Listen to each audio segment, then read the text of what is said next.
Senhoras e meus senhores, para toda a freguesia, vem cá cantar a Maria por fora dos bastidores, fora todos os pudores, embora modéstia fora, fora modéstia embora, que soba ao estrado a Maria, Maria do céu poesia, vem da caixa de Pandora. Canta-me um fado minhoto das terras verdes e antigas, que começas na Galiza e vais rematar ao Porto. Fado de mistela e mosto, de vinho verde e alegre, quente como o caldo verde, verde como o amor primeiro, aguardente do ribeiro, como o amor primeiro quente.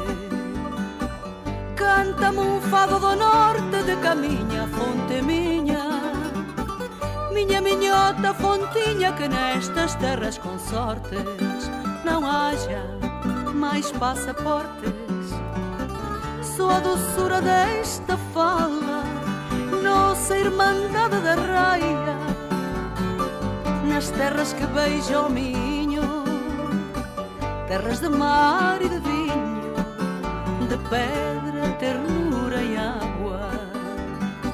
Canta-me um fado da Amália, um poema de Camões, enche-me de ilusões com versos da Lusitânia, entoa-me na distância, ou Pessoa ou Pondar, poetas de Portugal ou poetisas de Espanha, que saia desde as entranhas a fervura musical. Canta-me um fado, Maria, faz uma translocação do céu ao meu coração, fecundado da harmonia. Canta-me com valentia, sem territorial acento, misturando sentimento com pragmatismo social, o binômio universal do fado através do tempo, o binômio universal do fado através do tempo.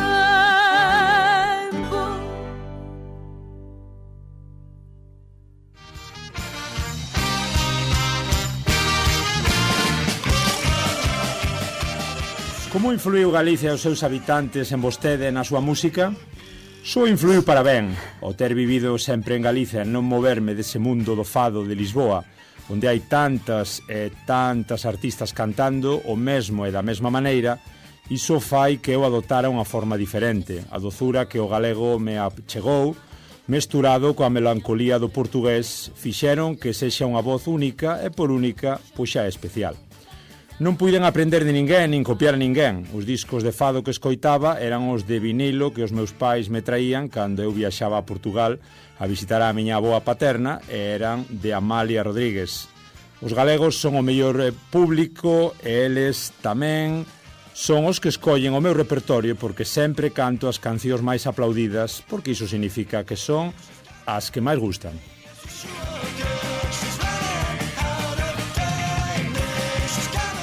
Vostede reside en Galicia, mais é nacida no Porto, en Portugal. Hai máis en común entre estas dúas terras do que pensamos? Sí, claro, hai moito en común, tanto é así que o galego aproveita calquera día libre para ir a Portugal a comer, a coñecer, a comprar.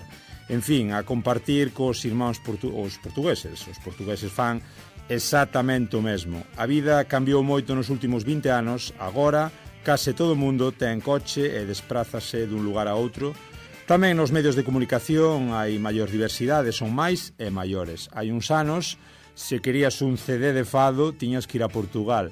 Mas agora en calquera tenda ou os grandes almacéns pódelo conseguir. O que si é verdade é que no tema musical Portugal está máis pechado a aceptar música en lingua galega e é máis difícil encontrar algúns CDs de música galega no Porto ou Lisboa. Iso sí que ten que mudar, mas supoño que ten moito a ver coa cultura e a educación dos povos. Todo o mundo sabe que Galicia ten máis cousas en común con Portugal que con Castela.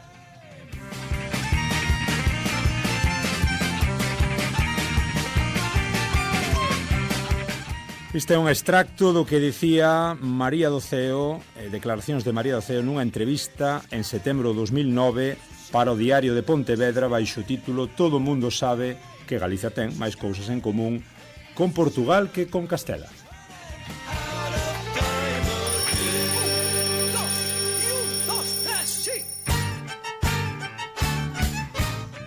Hola, hola, moi boas, como estades? Que tal, como vai a cousa? Eu son Germán Estévez, o xermano a portuguesa, e aquí estades nun novo espazo galaico-portugués achegando as dúas beiras do Miño, con voces dun e doutro lado do Miño, alegres e felices de tanto patrimonio partillado entre os dous povos. Como vedes, hoxe falamos dunha vida, dunha traxectoria, dunha música, dunha persoa moi especial. Falamos da máis portuguesa das galegas ou das máis galega das portuguesas, María do Ceo.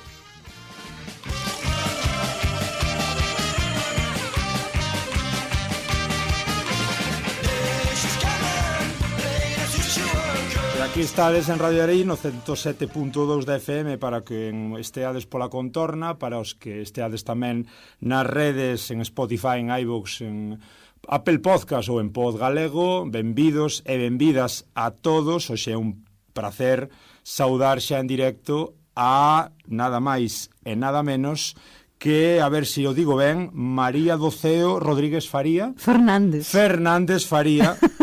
Que claro, eu preguntaba e agora mesmo todo o mundo, María do Ceo, María do Ceo, María do Ceo. Que moi boas, María. Hola. Benvida. Moi boas. A túa casa. Un prazer. Prazer é noso. Comentabas tú que é moi común que en Portugal teñas este nome, María do Ceo. Sí, María do Ceo é un nome común, como pode ser aquí, non sei, Dolores, Carmen, moi común. De feito, tú vas por Porto ou por Lisboa e ves cantidade de tendas, ou mellor, eu que sei, reloxerías que pon reloxería María do Ceo, ou, sabes, ou, non sei, unha tenda de roupa, María do Ceo. É moi común, sí. Vamos falar de moitas cousas contigo. A verdade é que este é o bo que ten xa ir cumprindo anos, que cada vez a liña de meta está máis próxima, pero hai moita máis bagaxe de que falar por detrás. Entón, despois dunha vida dedicada ao fado, temos tantísimas cousas que preguntarche, que vou empezar bueno, digamos, cunha frase que me gustou moito da biografía que tes na web. Digamos que a túa é unha traxectoria única que funde a melancolía do portugués coa dozura do galego. Sí. Como explicamos iso á xente que nos escoite, que iso da melancolía portuguesa unida á dozura galega? É que, a ver, o portugués de por sí sempre foi melancólico, non? Na música, na forma de emitir.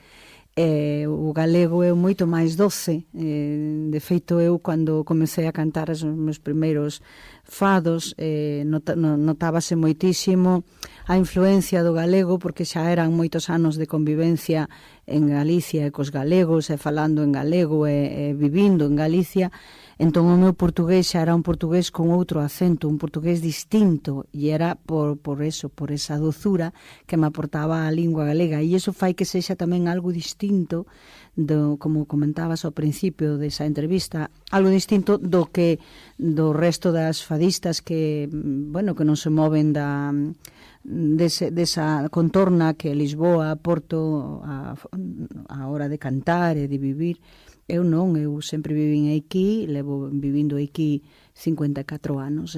Naces no Porto, para que sí. nos escoite, sí. Un pouco xa estamos intentando atar os cabos. Sí. Naces no Porto e ves para Ourense cos teus pais aos 12 anos? 10. Aos 10 aniños. Aos 10 anos, sí. Vimos todos, toda a familia, o meu pai ven buscando unha mellora de emprego, naquel momento non estaba cómodo en Portugal, arrastranos a súa muller e 4 fillos, entre eles eu que era a máis bella.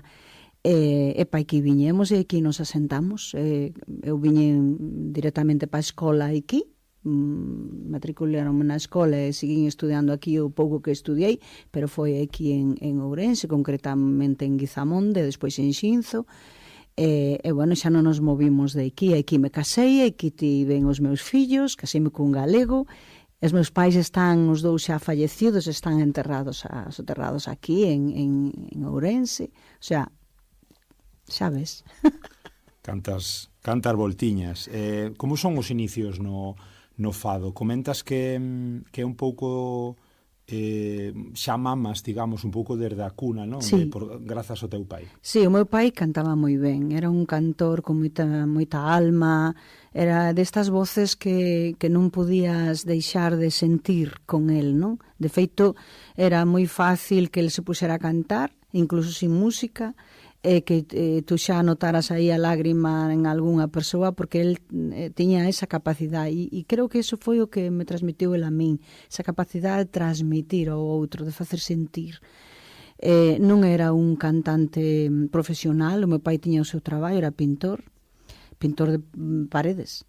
Gustáballe moitísimo, unha vez que saía de traballar, pois a súa forma de escape da vida, do día a día, pois el baixaba ás casas de fados que naquel momento había no Porto, tantas como xa en Lisboa, e poñase a cantar. E eu, desde pequeniña, pois eso tuve na casa, en todos os natais, pois era pai, cántanos un fado, e ela ali xa se puña e xa nos cantaba, facíamos sempre festa. Despois a miña nai cantaba tamén moi ben, pero era unha voz xa máis destas voces do norte, que son as miñotas, que cantan así con esa tonalidade tan aguda, sabes? Bueno, xa digo, a música na nosa familia, e despois ven tamén de ancestros, quero dicir, é unha irmá do meu pai, dobraba películas en Portugal, tamén cantando. Un tío, irmão da miña nai, pois era un magnífico clarinetista, quero dicir, xa nos ven de familia. A túa infancia como a recordas? Recórdala feliz? Recórdala moi musical, recórdala moi problemática? Bueno, hubo de todo. A ver, na infancia, eu nací no 59, podes imaginar que non eran anos fáciles pos meniños, non era como agora, que agora eu creo que é todo máis fácil, non? Foi unha infancia traballosa, porque ao final éramos 4 irmáns, había que colaborar en todo o que se podía na casa. Bueno, despois para mí foi traumático que con 10 anos que xa iba á escola, tiña os meus amiguiños, tiña todo, e de repente da noite para mañá o meu pai decide emigrar e córtasenos todo, córtasenos a miña fala, a miña maneira de emitir e de falar, que era o portugués, e todo, e de repente aparecemos nun país que ao final daquelas era un país, o sea, agora está moi pertiño, pero daquelas eu, máis unha cría, tú vías aquelo como se fóramos para África. Pai, vamos para España. Para España, tal cual. Eu tiña unha manía moi grande, porque eu non sei se era porque leran algunha revista que as españolas eran máis modernas, e eu todo o camiño viña preguntando ao meu pai se ao final me deixaba pintar as uñas cando chegara a España, porque era o que máis me preocupaba que me deixara furar as orellas, que non mas deixou furar nunca na vida, ata que as furei de casada con 26 ou 27 anos, e pintar as uñas. Era a miña preocupación, imagínate, con 10 anos. E nada, é chegar aquí, volver a aprender todo. Ao final, eu sentín tamén moitísimo na escola, que xa é impensable, non? Pero, claro, eu traía o meu portugués, que tampouco non era un portugués pechado, era un portugués máis aberto, porque a miña nai era do norte. E eu era un portugués que se me entendía ben, pero naquelas ninguén falaba portugués, nas escolas menos. Entón, eu cada vez que abría a boca ali, cando se yo encerado, explicaba algo, unhas risotadas, os compañeiros ríanse de min por a miña forma de falar, O sea que... Unha das claves e unha das cousas que nos gusta tamén sempre recordar neste programa, non? Esa, a fonética, canto ben e canto mal fai a vez, porque realmente posiblemente eses teus compañeros da clase falaban moi parecido ao que falabas tú. Claro. Pasa que era esa fonética e ese esas fricativas que facían as risas de todos. Sí. Comentas tamén na túa biografía que de pequena a referencia era, sen dúbida, para ti e para todas as cantoras a cuestión de Amalia Rodríguez. Amalia. Esa é a referencia. Sí, é a referencia. Eu tiña 5 anos cando por primeira vez me lembro que nunha emisora de que tiñamos nos nunha radio en casa e escoito por primeira vez a Amalia Rodríguez cantando aquela canción tan bonita de Vou dar de beber a dor. E eu que xa quedo prendada desa muller que entra en min como unha droga e xa nunca máis esquecín. Despois, unha vez que emigramos, pois eso, eu para seguir disfrutando desa voz que para min tan especial, que cando estaba alegre ainda me puña máis alegre, pero cando estaba triste tamén me puña triste, pois era o que lle pedía ao meu pai cada vez que el viaxaba. Zeusiña, que queres que te traga de lá, filla? E eu sempre lle dicía, pai, un disco da Amalia. E el traíame aqueles vinilos maravillosos que gracias a eso eu fun escoitando eses fados creo que o fado meteuse en min dende que tiña, pois eso, eses 5 anos que nunca pensei que ao mellor cos anos me fora a dedicar profesionalmente, non? Porque eso non o sabes, cando tes esa edad non o sabes. E ademais eu entrei nesto tamén por casualidade, que non foi dicir que me preparei, que sabes, como que tú vas a unha academia, te preparas un conservatorio, logo vas a canto e comezas, vou me dedicar a isto. Non, eu salín do supermercado onde era caixeira e da noite para mañá, pois comecei a cantar. É fenomenal, non? Unha especie de autodidacta. Totalmente. Sí.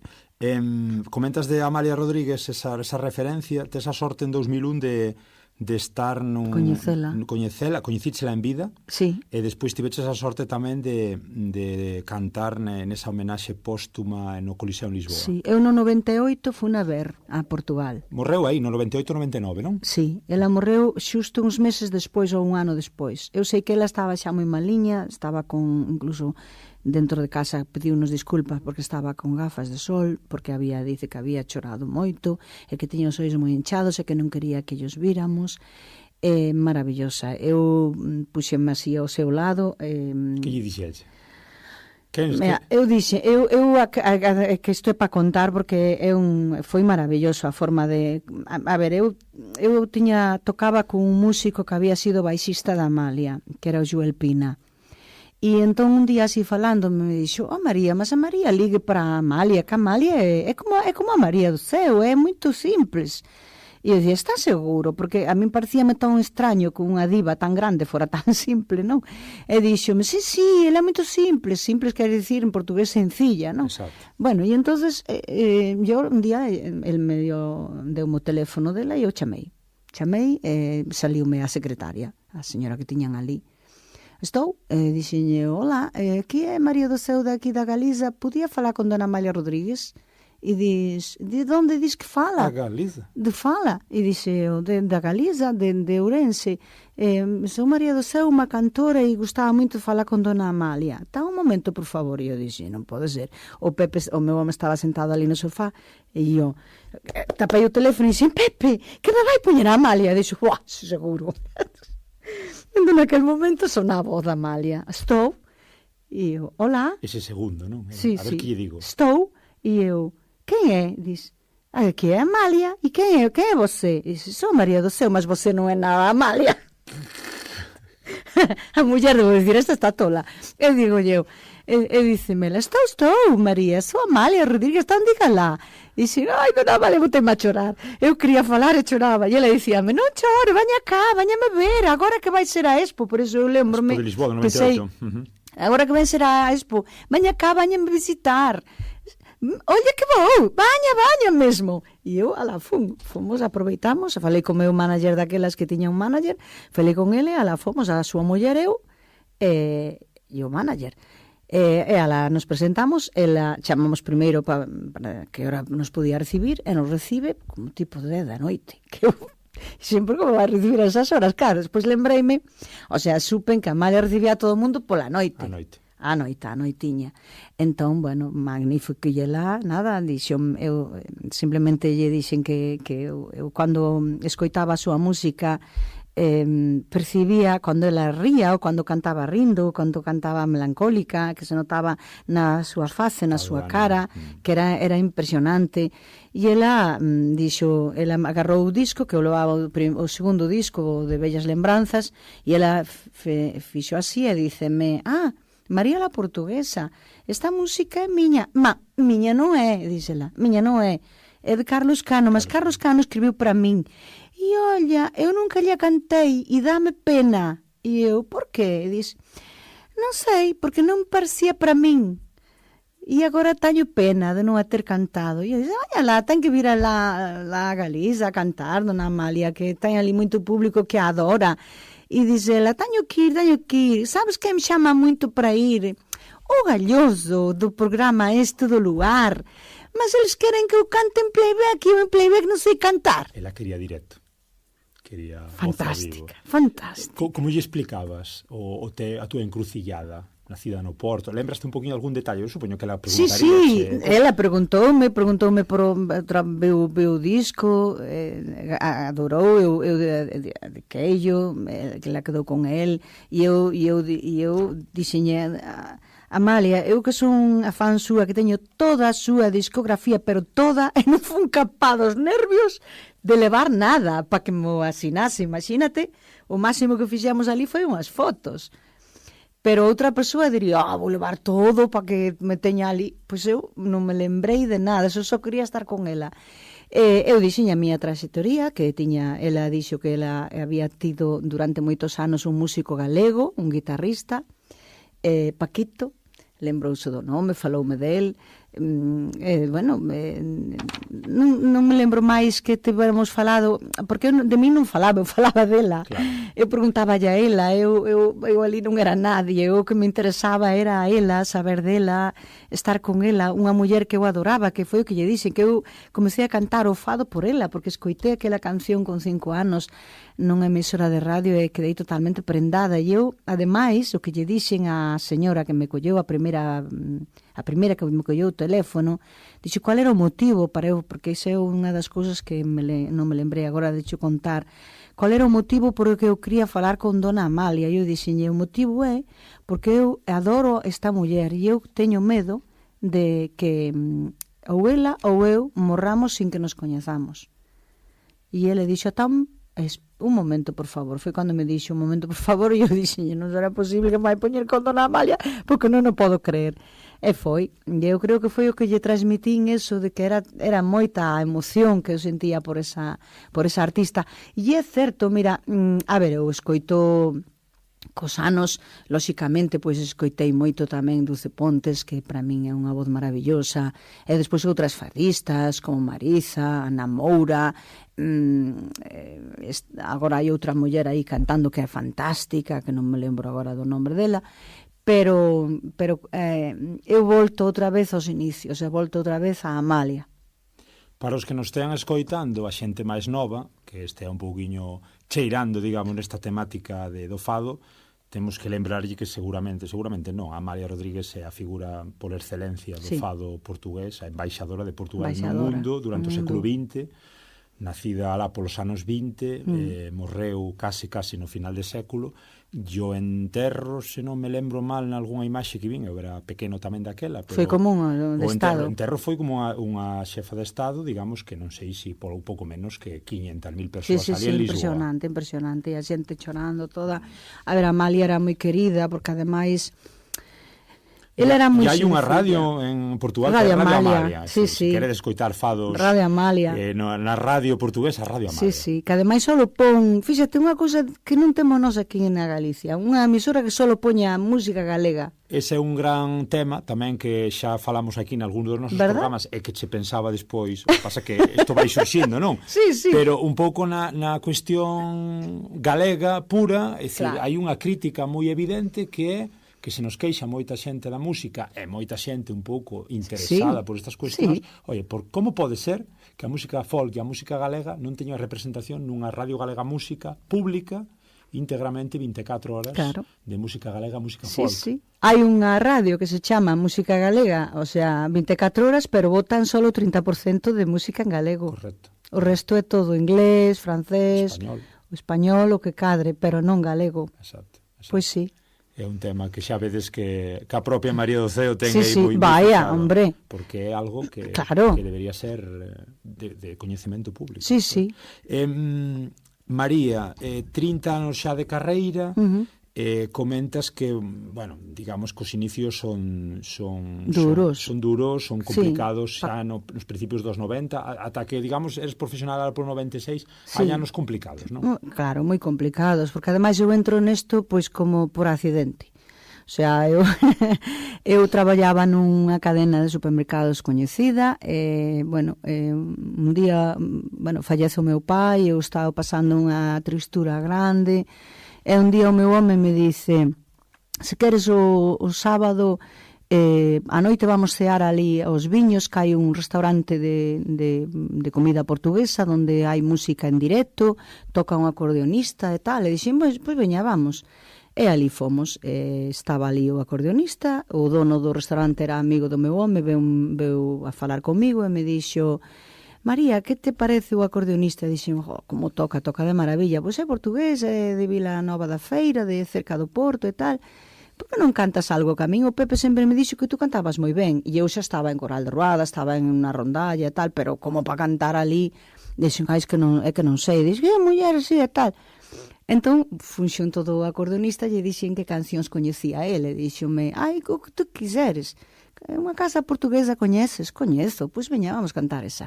E pois o dono do restaurante veume dicir se os fins de semana querría cantar ali. E comecei a cantar ali.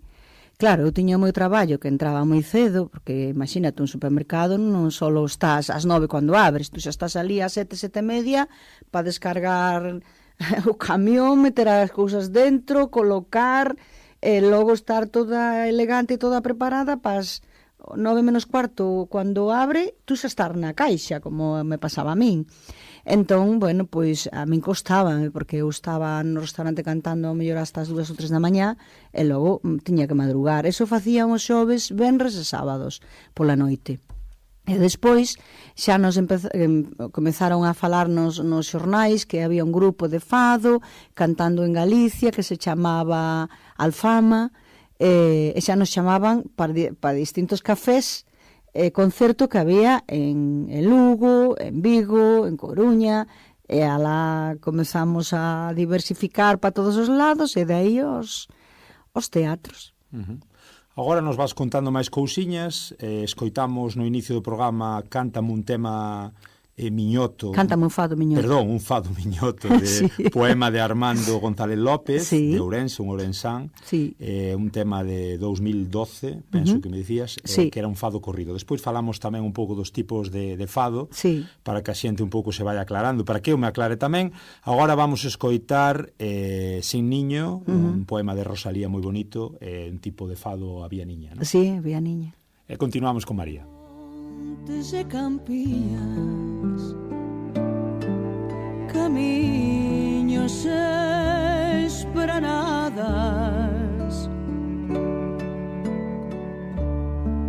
por montes e campías, camiños espranadas, ven unha pomba soia de rama en rama, ven unha pomba soia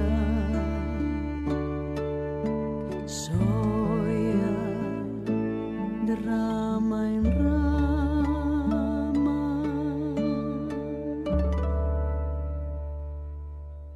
Siguen as probes crías, sedentas e cansas, siguen nas probes crías, sedentes e cansas, sin que alimento a tope para darlles a bicada, sin que alimento a tope para darlles a bicada.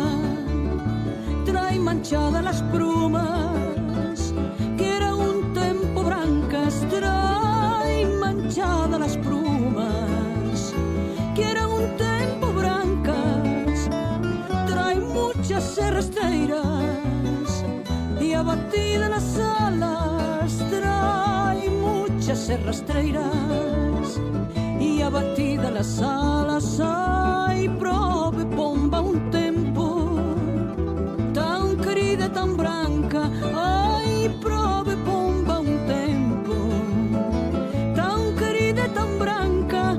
Onde vai? No teu brilo, o teu amor onde anda? Onde vai o teu brilo, o teu amor onde anda?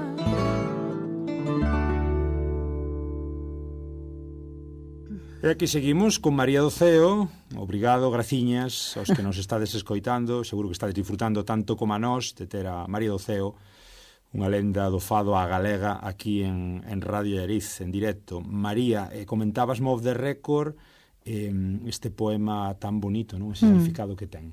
Sí, este eu entendo como un poema que Rosalía fai hacia a muller que cae en desgracia, que xa non ten alguén que a axude, xa non ten un compañeiro, sexa por o que for, de repente se ve soliña cos seus fillos, entón, bueno, pues, que o pasa mal buscando para lle dar de comer, buscando para os arroupar, lle dar abrigo.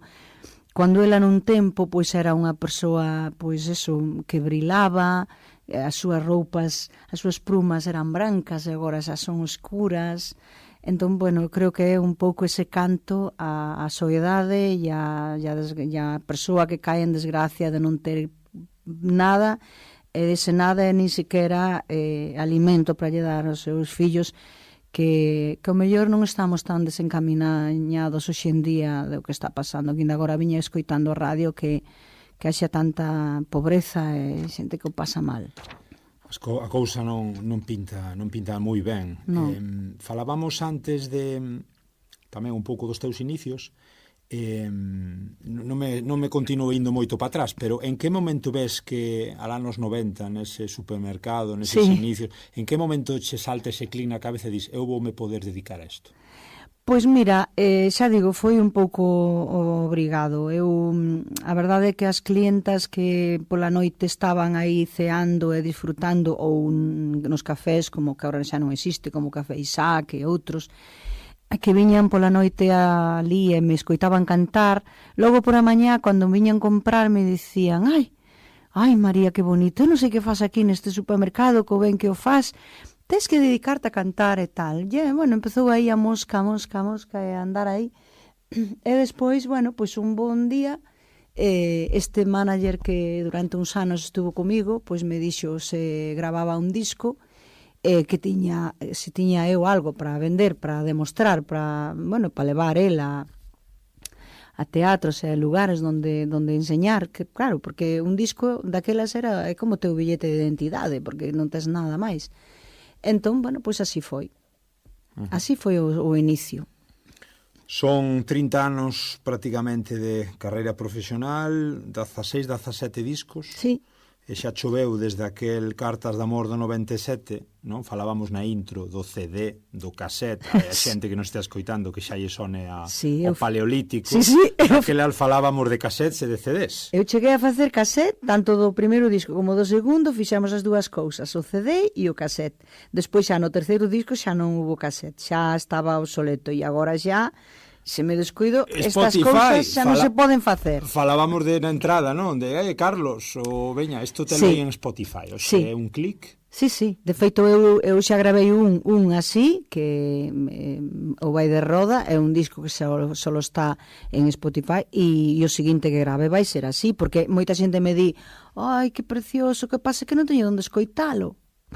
Claro, o sea... Non tiredes cos CDs portátiles, ai, porque non hai onde escoitar os CDs clásicos. Estamos falando de bellas lembranzas al ano 99, Panxoliñas, Fado de outras músicas, a Rescate del Alma, cantaches algo en español tamén? Sí.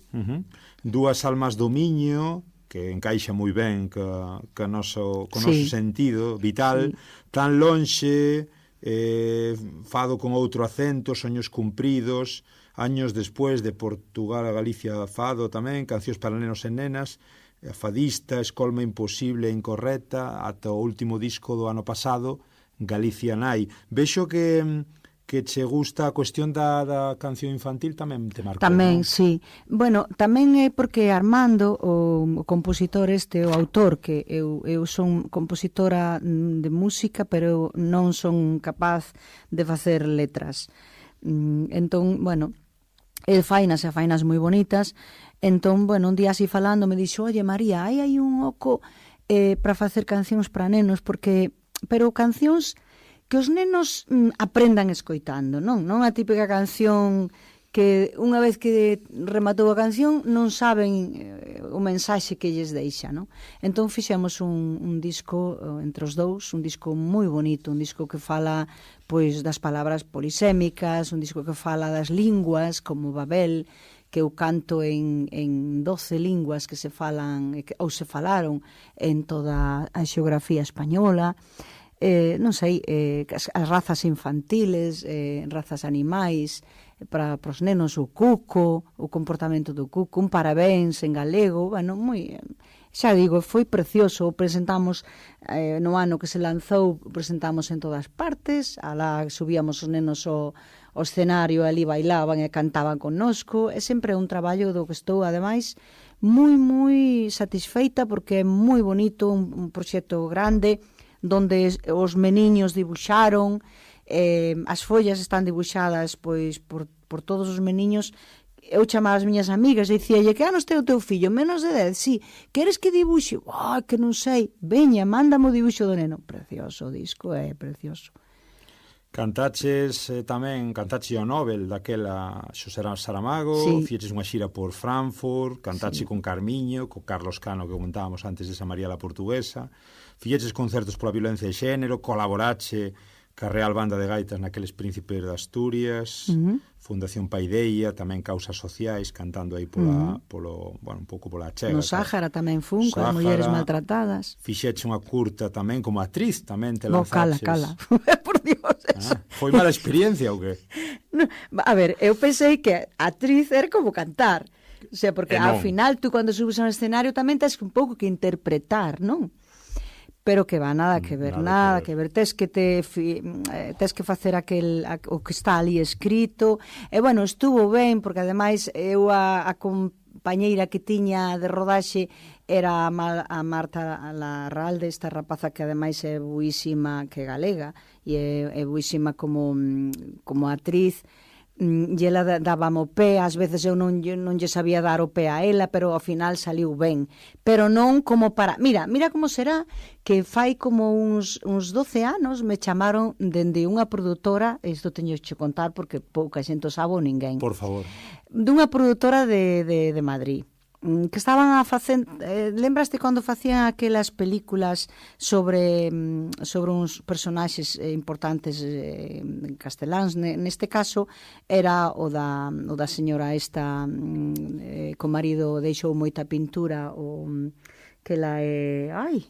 Bueno, pois cando me lembre digo o nome da señora.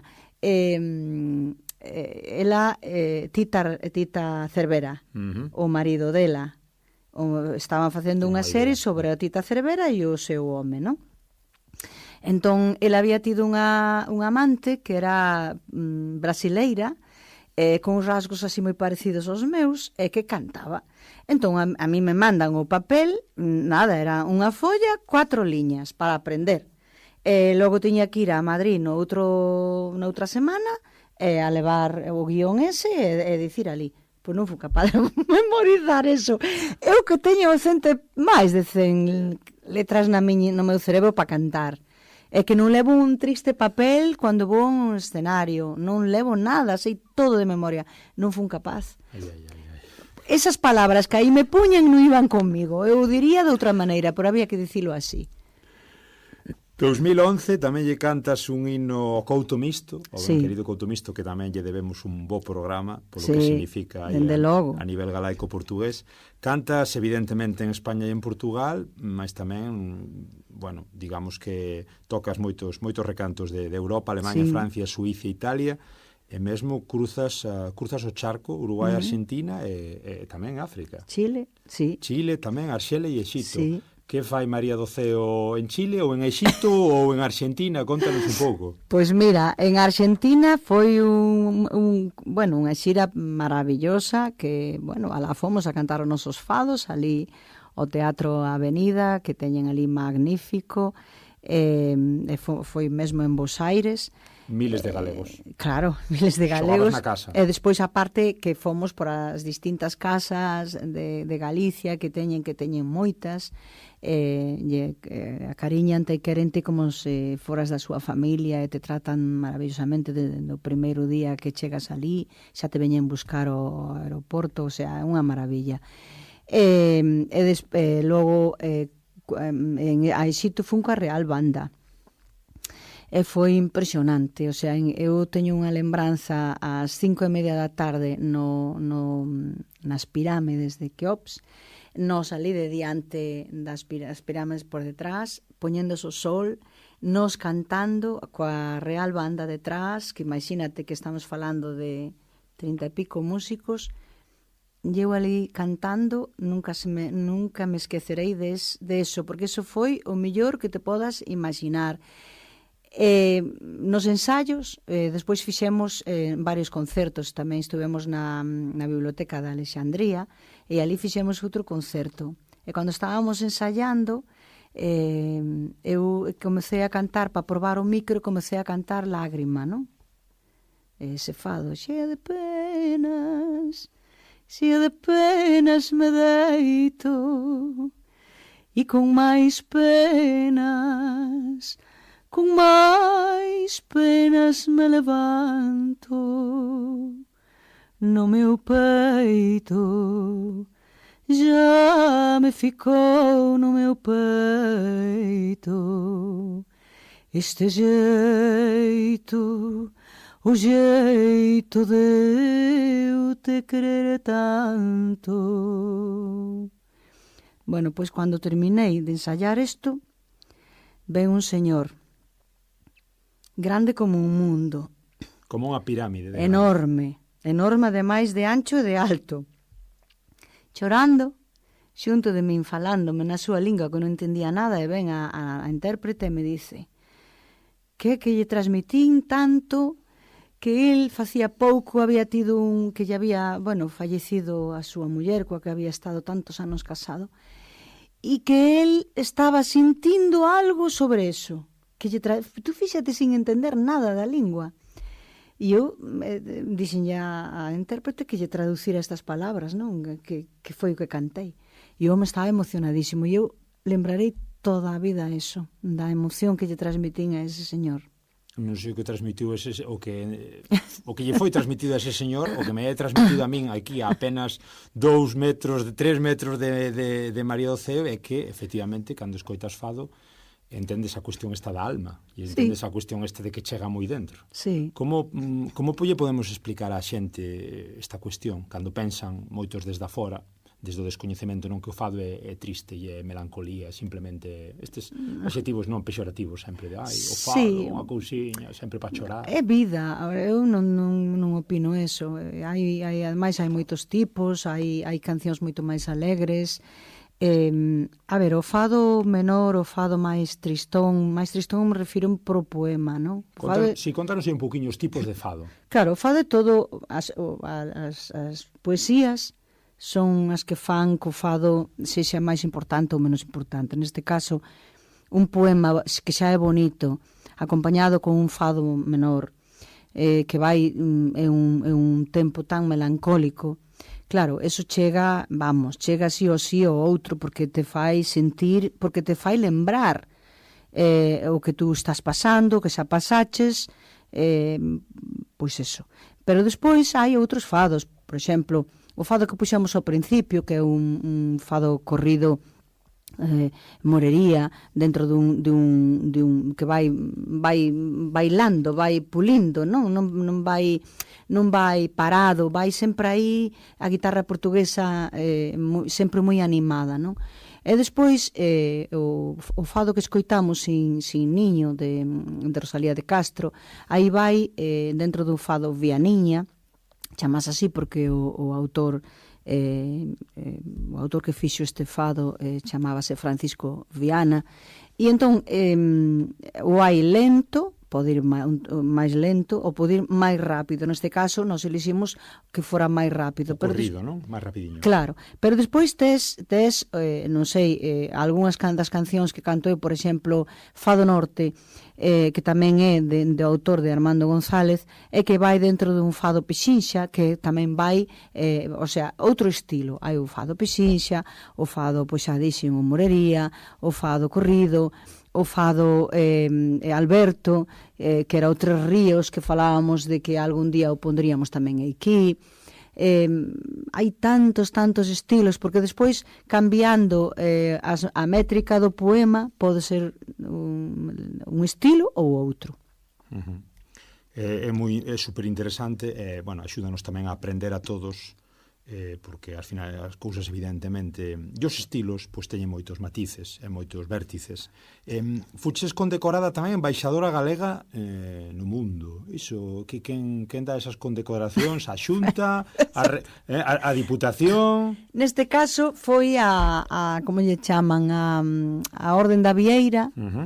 Neste caso, a min chamaronme dende Madrid, que a Orde da Vieira me quería poñer eso. Bueno, pois me puxeron por o feito de levar a música galega e o galego por onde vou, porque é así, é verdade. Se teño que considerar embaixadora, sería máis quizáis do galego, que non tanto do portugués, non? Ou das dúas, porque cando vou por aí a miña fonética é a galega e tamén a portuguesa. Eu pregunto á xente como queren que fale, en portugués ou en galego. Como queiras, e se non, é que é tan distinto. Sabes? É igual. Sí. Entendes? Toda a xente ríe e eu falo das dúas maneiras. E tamén, por suposto, eu nunca vou esquecer tampouco a miña lingua castelá, porque ao final eu tamén falo, tamén vivo e falo, e gústame que se me entenda onde vou, pero xa digo, con o luso galaico deféndeme moi ben. Moi ben, polo mundo. Transmitiche, falábasme antes de que tes dous fillos. Sí. Transmitiche esta paixón polo fado? O teu marido, o teu compañero tamén formou parte desta batalla continua. A cuestión familiar, un pouco, como entenderon eles? Dicías tamén de Alex tamén, que acabou tocando contigo, non? Sí, a ver, os meus fillos, os dous dende pequeniños, pois comezaron a tocar instrumentos moi noviños, con 10 anos xa a guitarra. O pequeno deuselle primeiro por a bandurria, logo por o laúd. Nos, como estábamos nesa rondalla de amigos donde viñemos moitas veces aquí a Llariz a actuar, moitísimas veces, que era a rondalla Fontenova, e ali estivemos anos, e eu gustaba de levar os meus fillos a todas partes porque non quería que se me caeran por aí en vicios malos. Entón, donde íamos nós, ían os fillos. E logo, cando eu comecei a tocar profesionalmente, o meu fillo viña connosco tocando o laúd. Eu non tiña unha guitarra portuguesa para tocar, tiña o que é o acordeón, a guitarra española e un laúd para tocar cancións que levaran máis guitarra, como é unha lela, ou cancións así, ou algunha canción en portugués. E hai como uns cuantos anos, o meu fillo me dixo, mamá, mira, eu se queres, claro, eu traía unha banda que me viña de Porto, despois máis tarde eses mesmos marcharon a vivir a Lisboa e viñan xa desde Lisboa a tocar, un pouco, era impensable moitas veces que te chaman, porque ás veces chamante de un día para outro, ou con unha semana, mira, tes libre tal día. Nin sempre os teus músicos, porque os teus músicos non só son teus músicos, son freelance, tocan contigo, tocan con outras. Claro. Entón, eu naquele momento, o meu fillo me dixo, mamá, mira, se me compras unha guitarra portuguesa, eu aprendo-a. Claro, imagínate, tú escoitas eso, un instrumento tan difícil de tocar. Digo, me dice, se me compras unha guitarra portuguesa, como se eso fose, se me compras, non sei, uns zapatos. E eu dixen ao meu home, mira, vamos a apostar, porque o Alex é moi cabezón. E o Alex se dice que vai facer, o vai facer.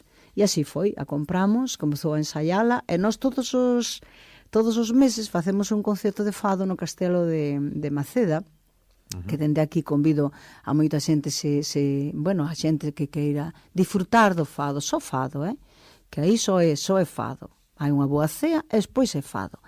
Entón, pois el levaba a súa guitarra, entón, o primeiro mes tocaba un tema, no segundo mes xa tocaba 3, no terceiro mes xa tocaba 4, e así, o ano, xa o repertorio facía ca guitarra portuguesa.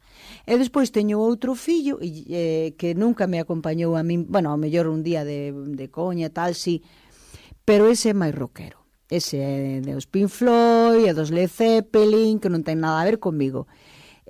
Toca moi ben, ten moito oído, ten ademais un oído, fantástico, único, para distinguir cualquier nota. Aptitud toda, pero non é o del, é tocar ese tipo de música, jam sessions e estas cousas. Ou seja que yo Pepe tocou a guitarra toda a vida. A mí o que me enamorou do meu home foi a guitarra, porque o escoitei tocar e eu a min como gustaba cantar, pois foi eso. Pero nin sempre pudo tocar, porque el tiña o seu traballo, que era unha seguridade tamén para nós, porque isto da música, a ver, que nin sempre é segura, non? E el tiña a súa seguridade no seu traballo. E cando xa deixou de ter o traballo que ten, pois entón xa foi cando eu recuperei, e agora estamos o que é a familia, o noso fillo, o meu home e eu. E logo, pois se require o concerto, dependendo do que sexa, pois ven un acordeón ou ven un teclado e percusión. Esa é a formación. Falas agora de todos estes anos dedicados a túa paixón e a poder dedicarte a ela. Véñenme 1000 preguntas e venme unha moi curiosa. Claro, deuche todo este tempo para, dicir outro, para cotizar, tú mira que cousas me veñen á cabeza, dicir, dedicarse á música, cas dificultades que houve nestes 30 e pico anos que viviches, deuche para... Ahora, para vivir, e deuche para decir, vou chegar a unha, ese 65, ese 67 que me piden os requisitos para xubilarme como a calquera? Sí, deume... Ou un músico nunca se xubila, como a Rolling? Un músico é difícil... A ver, mentres estaba co manager que tuven, non me deu nada, porque el dábame de alta o día que iba a tocar. Claro. Que eso é, eso é para matalo, porque non se pode facer eso. Aos músicos non se pode tratar así. Nin sequera era o día, era por hora. O sea, ti contratábante por esa hora que ias cantar, cando non realmente eso non existe, non é así. Ten que ser o día, porque o músico desprázase, nos vamos, tocamos, vimos, pode pasar cualquier cousa. Pero dende que eu tomei as rendas da miña vida, que foi no 2005, a partir de aí fíxeme autónoma, fíxeme empresaria, fixen unha SL para poder contratarme a mí mesma e poder traballar e poder contratar os músicos como é debido. Entón, eu serei unha autónoma. Cando me xubile, que non penso inda que sexa moi pronto, inda que casi dentro de pouco xa teño edad para elo, pero, hai corda ainda. Eu creo que a voz está nos momentos máis bonitos que podía estar, o sea, Eu... Tu fuche notando esa evolución vital. Sí. A experiencia, non? A Sí, experiencia, claro. a madurez, e despois tamén A madurez. físicamente. A voz, claro. A voz mantense. A voz. Sí, porque tú cando comezas nesto todo o mundo deixaste fiar por os músicos que saben máis, tú consideraste que eres unha ignorante, entón claro, non canta nesta tonalidade, canta...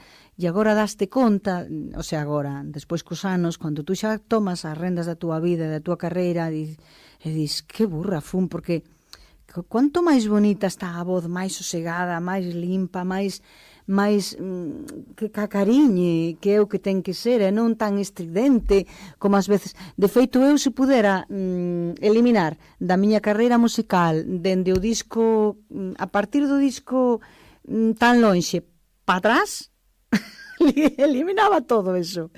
De aí para diante, sí. Porque me... Gustache máis a María Oceo musical máis recente. Sí, moito máis recente por o que di a voz, por os matices da voz, e despois cos anos tamén, coas vivencias, a voz tamén vai adquirindo matices, tanto nos graves, como nos agudos, como nos medios, e eu creo que a miña voz gañou moitísimo máis, como os bons viños do Porto. Ole. Máis cousiñas. Antes comentabas que cousas que nos fan repensar, non, a cuestión do fado. Moitas veces cando ubicamos o fado pensamos en Coimbra, pensamos en Lisboa, dicía, bueno, sempre un pouco estereotipando, non? Co marco español de fondo de ubicar sempre o flamenco ala baixo e no norte pois non ten sentido. Portugal non podemos falar destes esquemas porque tú dicías que no Porto había tantas casas de fado como na propia Lisboa. Sí, nos anos do meu pai era novo, vamos, era das casitas canón, quero dicir, casas onde entrabas, cantabas moitísimo, na Ribeira, en todas partes. Despois eso perdeuse. Pois perdeuse, non? Digamos que o Porto xa... Siga habendo algunhas, pero son máis turísticas. Aquilo que existía antes, que era que tú entrabas tranquilamente a unha casa de fados a cantar, había un guitarrista, había unha guitarra unha viola, unha guitarra portuguesa, e a fadista cantando ali. Hoxe é impensable, hoxe o que hai é un restaurante, e ás 10, despois de cear, claro, a actuación. Sí, eso é vamos, que está para eso, pro turista, non? O fado é máis de mulleres ou o home tamén se foi facendo un oco? Mira, eu digoche unha cousa, o fado foi sempre de homes, toda a vida, ata que chegou a grande Amalia, que aí meteu o pé e dixo, o que? Ata aquí chegamos. Pouco pé, tremendo pé. Cuidado. Xa había algunha máis, pero que non saían dai. Que pasa? Eu, persoalmente, gosto moito máis da muller a cantar fado. Moito máis. Non sei se é porque me transmite máis, non sei se é por o estilo de voz. Que pasa? Despois hai homes que cantan moi ben, que ainda que non son fadistas, como é o Antonio Zambullo, por exemplo, que é un home que transmite un montón. A min, Carlos do Carmo, pois cantaba ben, pero nunca foi unha persoa que a min me fixera chorar, é a palabra, nin que me fixera sentir aquí dentro. Dicir, Dios, que me colla así, sabes, a gorxa e me oprima. Non, eso a min, nin tampouco Camané, pero sin embargo, cualquier outra fadista das que che o nombrei antes... Sí, Ana Moura, Marisa... Por exemplo... pois me poñen, vamos, con unha me transmiten moitísimo. E xustamente nese momento actual de Ana Moura, Marisa e todas as que están saindo, o fado é máis fusión que nunca. Vai ir por aí, o fado xa... Isto é bo, é dicir, xa non hai esa pureza de Amalia, e agora é cada vez todo máis misturado. É certo, sí. A ver, é bo por un lado, eu non sei, a mí o que me extraña é que Portugal consinta eso cando Portugal custoulle un montón, o sea, non lles gusta nada eso, as modificacións. De feito, as fadistas todas estas que che nombrei comezan cantando fado puro e duro, pois varían. E logo, cando xa son moi coñecidas e moi famosas, de repente comenzan a variar, a facer. De feito, Ana Moura agora xa non canta nin fado, o sea, canta cousas moi bonitas, pero nada que ver co fado. Marisa, igual, fai outro tipo de cancións que xa non é... Influencia africana, agora, brasileira. Eso é. Agora hai outra muller que levo un rato querendo dicirche, non me ven á cabeza, que é outra fadista maravillosa que, fíxate, que despois da Amalia, que cuidado, que Amalia xa vai de anos que falleceu, nunca nacera unha muller que cantara como Amalia, e agora Sara Correia. E agora xa temos aí unha artista. Xa mo estaba... No, xa está por aí dándonos o toque, o Marisa, que hai que ircearse. Ai, sí. No, fala tranquilo. Que é Sara Correia. Sara Correia vai dar moito que falar no fado. É pura, é garra, é carácter, ten unha voz lindísima dende abaixo ata cima, moi noviña, porque iso é o máis bonito, cando tú xa tes todo eso, con 20 e poucos anos. Eso é unha maravilla. Esa maravilla. Tes todo o mundo. Eu comecei nesto moi tarde. Sí, dicías, casi 26, na 40. Okay. máis, non? Casi na cuarentena, se me descuido, con 30 e pico anos, Claro. E o momento da música actual galega, portugués, evidentemente, ten unha forma de estado, teñen outros mecanismos. Como valoras o momento actual? O momento actual, ahora mismo, a música, xa sabes que está todo, a influencia das tanxugueiras, fixeron aí moito ben a todas estas bandas de música, de gaitas, de todo isto que apenas se escoitaba, pois agora mesmo está todo moito máis de moda, de feito velo nos festivais e tal. Quizais ao mellor o estilo que eu teño, por exemplo, ao mellor vai morrer comigo, non? Vai ser único, está claro, cada un ten o seu propio estilo. Claro, aí está. Eu seguirei sendo aí, eu nunca mudei en todos estes anos, e aí continuarei porque me gusta o que fago, esa pureza de unha voz con dous instrumentos, mínimo 2 instrumentos, e despois se hai máis para a música popular, para os mallóns, para todas estas músicas que requiren unha percusión e tal, e un piano de fondo para outras cancións como son as cancións galegas que eu canto, pero eu seguirei sendo unha fadista moi tradicional. Que che foi, xa vou acabando, María, que che foi o máis difícil, explicar Galiza en Portugal ou Portugal na Galiza? Pois mira, aquí foi moi fácil, moi fácil. En Portugal, eu sempre digo que cando vou a Portugal, me dicen... Vas moito, a parte da música? Vou, porque eu teño moita familia espallada por Portugal. No norte ou máis? Teño no norte, teño en Chaves, tías, primos, teño no Porto, tíos, primos, teño en Braga, tíos, primos, teño en Lisboa, por todas partes. A familia como che di, a española ou a galega? Non, a familia o entende e o sabe, pero o máis increíble é que me digan: você é aquela señora galega que canta fado, non é? E aquí son a portuguesa. Que é a portuguesa? Claro, entón é unha cousa extraña. Convives aí entre dúas augas. Sí.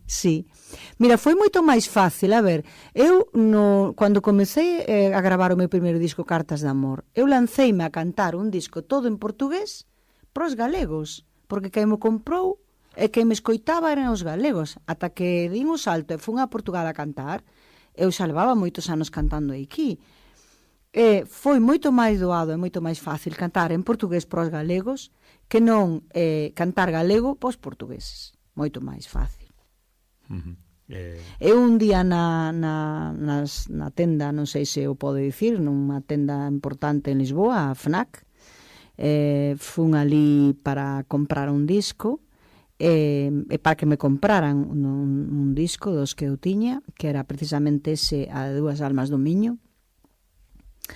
E o vendedor agarrou o disco, abriuno, comezou a mirar e dis: mas afinal, en que lingua é que está você a cantar aquí? Non é español, non é portugués, o que é? Sin é galego. A galego? Sí, da galego, da Galiza. Dou así.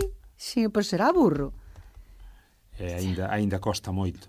A ver, estou che falando xa hai moitos anos desto, a mellor hai 20, non? Pero caramba, que chico, tampouco non é... Que parte do teu cerebro, María, como está repartido ese cerebro? En que tú no día a día, evidentemente, pois supoño que o que comentabas, a familia, os fillos, a xente que tes por Portugal, eu que sei, sí. A xentes tamén galegos ou de Madrid, como repartes o cerebro a nivel lingüístico? Casi un 90% galego. E os restos por demais, non? Sí.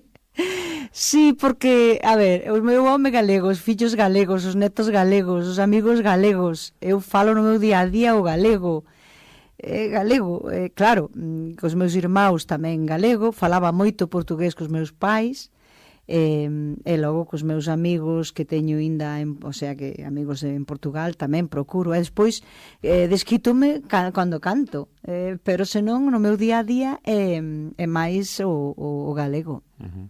Que momento tes nun concerto, unha actuación, algo xa fomos comentando da túa traxectoria, fomos tocando aí moitos puntos, mas que detalle che ven á cabeza que non se che vai esquecer nunca?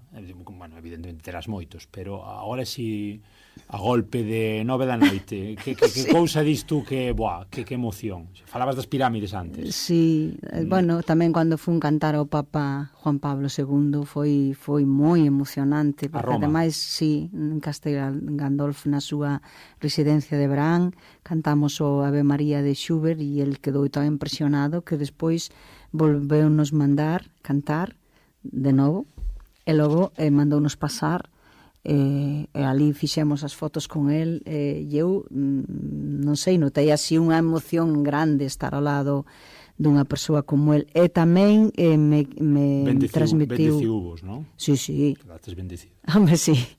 Tamén me transmitiu moito Saramago. O de Saramago foi especial, moi especial. Foi en Lanzarote? Non, Lisboa? foi en Santiago de Compostela. En Santiago. A el trouxerono cando nada máis darlle o Nobel, non sei se foi o ano seguinte ou así, el veu a Santiago e levárono ao cole Rosalía de Castro.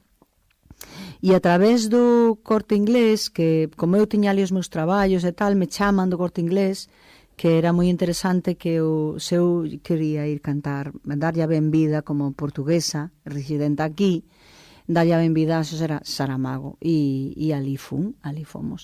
Despois, tamén, outra das cousas que me lembrarei toda a vida, pois foi un concerto na iglesia en Barcelona da Sagrada Familia, que fixemos un concerto na cripta da Sagrada Familia, que eso foi para non esquecer na vida. Foi algo moi emocionante. Eu teño cousas moi emocionantes, pero despois, sobre todo, o público, a xente, o que a xente me di, o que a xente me transmite, que me agarran, que me veñen, que me choran e que me contan que non ían vir, porque, claro, tiña moito medo de pasalo mal, pero agora, chorei o que non está escrito, e entón xa vou aliviada. Quedei nova. Gracias, me dan as gracias, me abrazan, me agarran, e todo eso é o máis bonito que te transmite o público. Bueno, xa vedes que María do Ceo volveuse unha capitalista, falando de FNAC, do Corte Inglés, facendo publicidade, non é broma. No. Como queres que o Corte Inglés quita, o Corte Inglés xa lle quitei os discos porque venden, que pagan xa ao cabo dun ano, fora. Como os concellos. Bueno, algúns concellos, sí. Algúns. Digo, poñéndonos tremendista e acabando xa, pero como pensas que se che vai lembrar, ojalá dures 120, o día que non esteas, cal vai ser o teu legado? Eu creo que vai ser unha fadista ou cantora galego-portuguesa doce, agarimosa, e que, sencilla, simple, porque eu sigo sendo a mesma persoa. Eu sempre digo, moita xente dice, que é un artista, e eu sempre me considerei unha traballadora da música. Eu creo que artistas hai que otorgar a outro tipo de persoa. Artista, para min, pois, era María Callas, artista foi Picasso, Artistas, non sei, son tan... Eu creo que eu polo menos, son unha traballadora do canto. Dáseme ben, transmito ben, tuve a sorte de nacer con as boas cordas, con a boa afinación, que iso é todo con eso naces, eso nos aprende, e sobre todo con esa forma de transmitir, e eso creo que é o que me vai quedar aí. Que concertos, que cousiñas tes para 2024? Podes nos adiantar algún proxetiño? Sí, mira, vou a gravar un novo disco. Neste caso, sabes que editeino en Galicia Nai todo en galego, porque eu quería agradecer ao público galego o cariño, o agarimo, o respeto, o apoio que eu teño por parte dos galegos, e quería ter este traballo para eles. E agora quero facer non digo o mellor que sexa o meu último traballo, pero un sempre está pensando, porque claro, cando xa estás pedindo pista, eu teño unha amiga que dice, nós xa estamos en edad de pedir pista. Bueno, pois nós xa estamos nunha edad. Para despegar. Claro. Ou para aterrar. Non, para aterrar, é que, a ver, eu vou dicir a miña edad, eu teño 64 anos, estou nunha edad que en cualquier momento me pode pasar algo, xala que non. Si me acabas de dicir que estás no mellor. No mellor da vida e da voz tamén. Pero eso non quita de que en cualquier momento pode pasar. Bueno, xa sei que pode pasar a cualquera. Pero un nunca sabe se vai ser o teu último CD, non? Entón, eu quero gravar un disco todo en portugués, con fado desgarrador, dese fado de que te chega a alma e ao corazón, non? Estou nese proxecto. Agora, a maiores deso, pois vou estar, aparte dos concertos que fago no Castelo de Maceda, que son, bueno, vou estar, pois, en xullo vou estar o 13, e despois estamos cada primeiro sábado de mes. A maiores deso, vou estar na Guardia, vou estar, onde máis vou estar? Bueno, estarei no Couto-Misto, xa que o lembraches. Vou ir a Lisboa, ao centro, a Casa de Galicia de Lisboa. Que estivo de aniversario, 115 anos. Penso sí. Vai haber unha, como lle chaman, unha itinerante, como é unha exposición itinerante sobre o Xacobeo. Entón van a levar, bueno, pois queren que vaya eu tamén a cantar ali, non? E onde máis vou, xa non me lembro onde máis vou, bueno, vou estar por media Galicia. Toda a información, máis ou menos na túa web, non? Sí, sobre todo no mariadoceo.com. Sí, onde máis traballo é no Facebook. No Facebook, en Instagram e todo por aí, é onde me pode ver máis cousas miñas aí que en ningún outro lado. Non me gustaría acabar, María, sen escoitarte agora que falas de cantar a portuguesa, pois tamén escoitarte un pouquiño esas raíces e esa fonética, non? Que tanto nos gusta nestas dúas voces que sempre lle damos. Non sei se tes por aí algún poemiño, algo bonito para ir acabando. Sí, vou cantar un fadiño. Veña. Para acabar. Chámase Fadista Louco. Diz así: eu canto con os ollos bem fechados, que o maestro dos meus fados é quem lhes dá o condão, e assim não olho para outros lados e canto de olhos fechados para olhar para o coração, meu coração é fadista de outras eras, que sonha viver quimeras, é loucura desabrida. Meu coração, se canto quase me mata, pois por cada vez que bata rouba um pouco a minha vida. E ele e eu Cá vamos sofrendo os dois, até que um dia depois dele parar pouco a pouco, talvez alguém se lembre ainda de nós e sinta na minha voz o que sentiu este louco.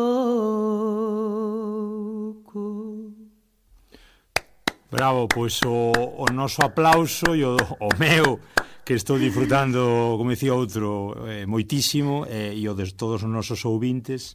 Non sei como te sentiche, eu de maravilla, moi a gusto, unha maravilla escoitarte, disfrutarte, e desde aquí pois, todo o agradecemento de parte dos miles que pensamos que o Miño nunca foi unha fronteira. Non, que va, para nada, o Miño une, sabes, dúas almas do Miño, porque o Miño une. Exacto. Pois con esa unión nos quedamos, non sei se tes por aí ese epílogo que queiras comentar. Temos un temiña agora de Manuel María, non? Poema lindísimo. Un poema moi chulo que se chama A Fala, que tamén reivindica un pouco a lingua. Unha maravilla, ademais vai neste traballo de Galicia Nai, a música puxen eu. A mí me apetecía moitísimo cantar a Manuel María, e dende que descubrín este poema dixen, buah, é que ademais é o que di, quero dicir, que temos que cantar moito en galego, falar moito en galego, escribir moito en galego para que a nosa lingua non se perda, porque ás veces un di, jolín, por que o portugués leva tantos anos, está aí, que se fala en tantos países? Pois porque nunca se perdeu de falar. Porque é un estado. Claro, nunca se perdeu de falar, nós aquí deixámoslo de falar moito tempo, e agora hai que voltar outra vez, estar aí sempre lembrando e recordando, inda que se fale mal, o que se falalo. O peor galego é o que non se fala, non? Pois sí, así é. Entón, bueno, pois, xa digo, encantada, moitísimas grazas a ti, grazas á Radio Allariz. Para min foi un placer estar aquí, de verdade que sí. Espero que tome conta os que están gobernando Allariz, porque antes viña continuamente, agora non me traen nunca. Mal, moi mal. E non será por non mandar propostas e propostas e propostas hasta aburrir. Teño a Carmen aborrecida de mandarlle sempre propostas. Pero non sei por qué, que xa digo, durante moito tempo viñen continuamente. Bueno, tamén é verdad que viña porque viña gratis, porque era a época que viña... Ai, amigo. Acabamos falando do de sempre, de cartos. Era a época que viña coa rondalla e era gratis. Claro. Viña que se veño ao Museo do Coiro, gratis, que se veño a outro museo, gratis, que se veña a Alameda a cantar algo ali para non sei quen, gratis. Esa é unha das grandes cuestións, María. Claro. A música, a cultura, eso hai que pagalo. Sí. A xente vive do que vive, pues necesita un modo de vida e hai que dignificar a profesión. Pois sí. Eu acórdome tamén cando tocaba na banda de gaitas esta dicotomía, non? Sempre de, os gaiteiriños. No? Os gaiteiriños tamén merecen ese recoñecemento. Pois sí. Por que non lle vas pagar? Todo o mundo. Uns bocadillos. Claro, todo o mundo, é un traballo, ademais que ten moitas horas detrás, porque o traballo de subir ao escenario é xa o último, pero antes de todo eso, aí hai moitas horas de traballo dun músico, moitísimas. Moita preparación, bueno, e hai que axudar e hai que apoiar e hai que estar aí.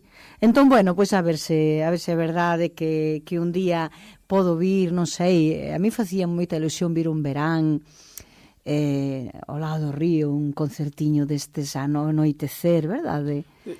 Tes algún sitio, xa sei que, bueno, que está ben, ou pasa que non toda a xente, evidentemente, o que nos escoita, sabe nin siquiera onde está Allariz, ou sí, entendemos que moita xente sí, pero tes algún sitio especial, aparte, digo, de Allariz, no que dis, eu non podo morrer sin tocar nese sitio? Pensache alguna vez nisto?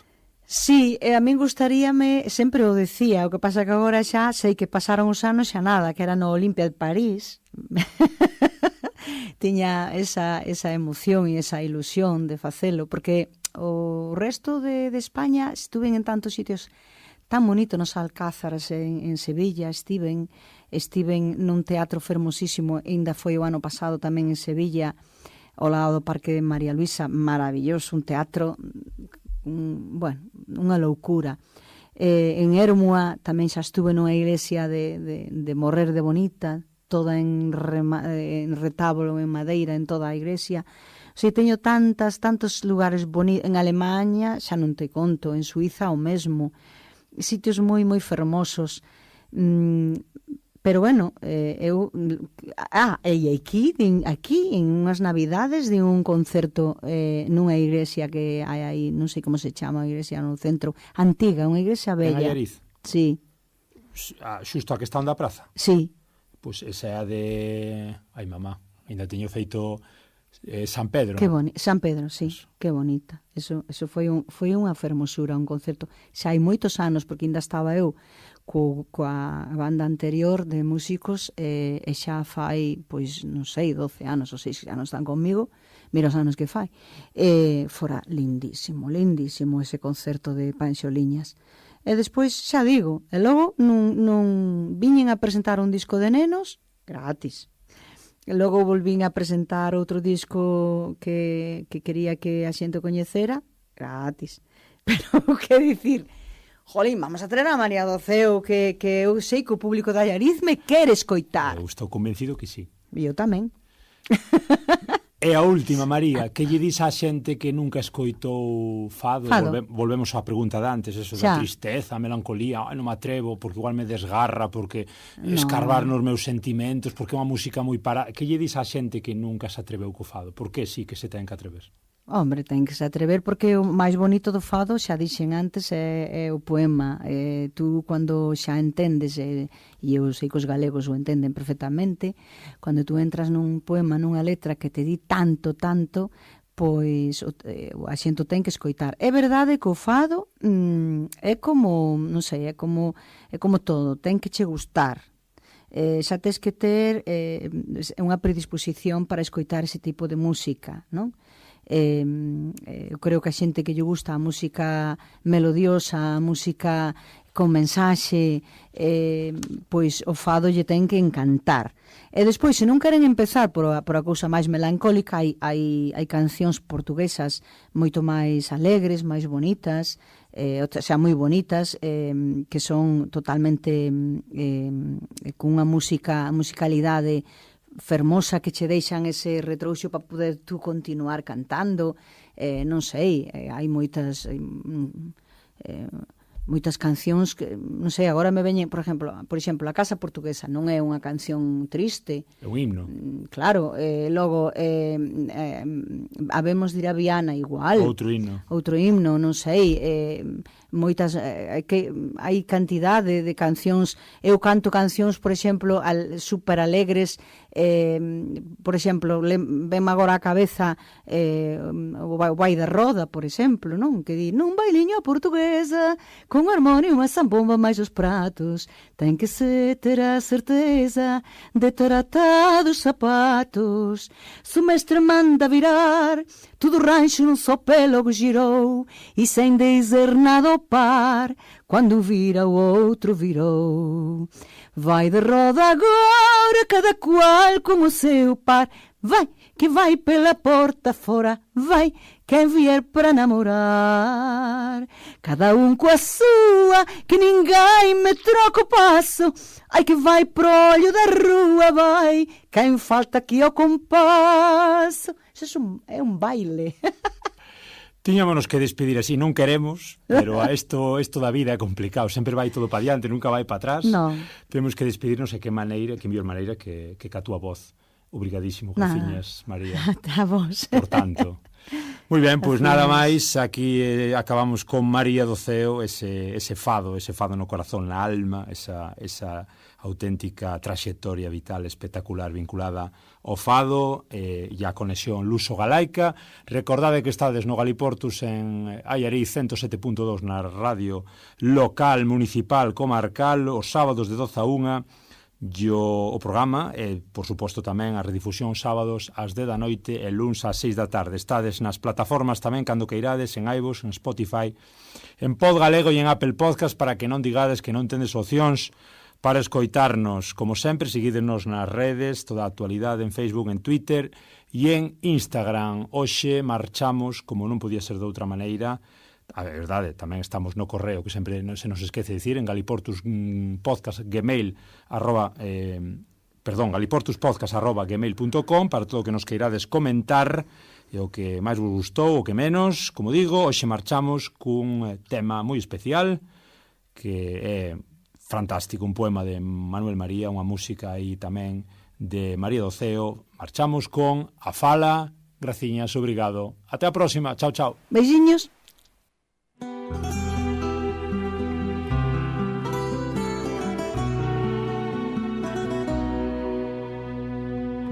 O idioma é a chave con que abrimos o mundo,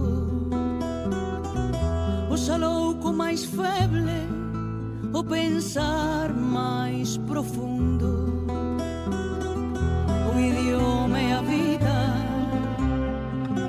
o coitelo da dor, o murmurio do vento, a palabra de amor. O idioma é o tempo, é a voz dos avós, é ese breve roncer que deixaremos nós. O idioma é un herdo, patrimonio do povo,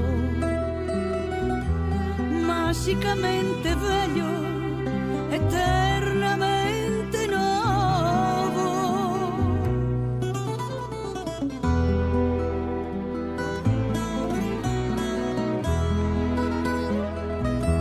O idioma é a pátria, a esencia máis nosa, a creación común máis grande e poderosa.